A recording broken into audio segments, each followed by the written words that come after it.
اس میں حضرت یونس علیہ السلام نے امت کو ایک عقیدہ دیا ہے، لا الہ الا انت سبحانک،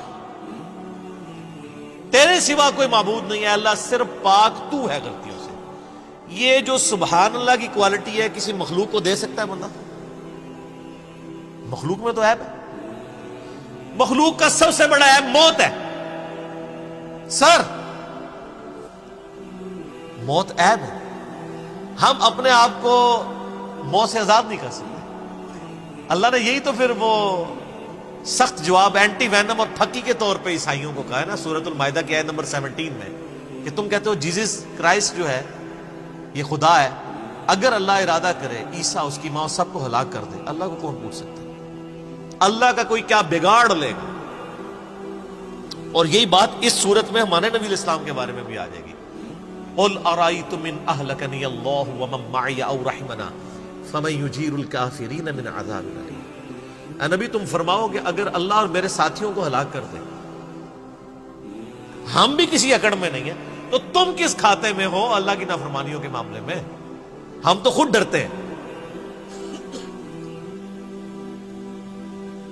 تو نبی علیہ السلام کے بارے میں کم از کم قرآن میں 3 دفعہ یہ آتا ہے، قل انی اخاف ان عصیت ربی عذاب یوم عظیم۔ اے نبی آپ فرما دیجئے میں تو خود ڈرتا ہوں اس بات سے کہ بالفرض اگر میں نے بھی اپنے رب کی نافرمانی کی تو بڑے دن کا عذاب مجھے بھی آ پکڑے گا۔ سر، تو یہ پھر میں نے بڑی دلیری کر کے میں نے یہ ساری آیات احادیث کے ذریعے 2 نشستوں میں ایک لیکچر ریکارڈ کروایا، مسئلہ 88A اور 88B، عصمت انبیاء کے عقیدے پہ شبہات کا تحقیقی جائزہ۔ یہ نام میں نے ذرا یعنی سمجھ لیں تقیۃً ہی رکھا ہوا تھا۔ نام کیا رکھا؟ عصمت انبیاء کے عقیدے پہ شبہات کا تحقیقی جائزہ، یعنی عصمت انبیاء کے عقیدے پہ جو وسوسے آتے ہیں نا ان کو دور کرنا۔ لیکن بتایا اس میں یہ کہ وسوسے ٹھیک آ رہے ہیں، آپ کا عقیدہ غلط ہے، عصمت انبیاء کا عقیدہ یہ نہیں یہ والا ہے۔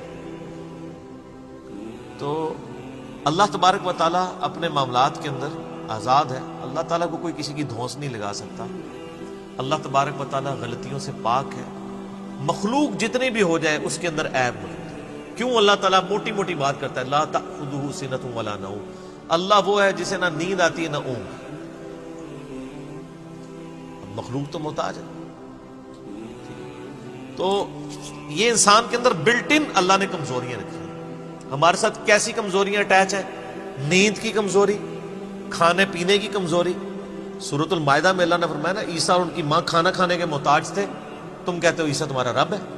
جو روٹی کا محتاج ہو وہ تمہارا رب اور مشکل کشا کیسے؟ اس میں یہ بھی الفاظ ہے کہ عیسیٰ تمہارے نفع و نقصان کا مالک کیسے ہو سکتا ہے جو خود روٹی کھانے کا محتاج ہے؟ کوئی اپنے آپ کو کھانے پینے سے، پیاس سے، پیشاب سے، نیند سے آزاد کر سکتا ہے؟ اس دنیا میں نہیں کر سکتا۔ ہاں جنت میں اللہ تعالیٰ اس کو انعام کے طور پہ عطا فرما دے، ولا دفات، وہاں پہ جو لوگ کھائیں گے پیئیں گے لذت کے لیے کھائیں گے، مجبوری کی وجہ سے نہیں کھائیں گے۔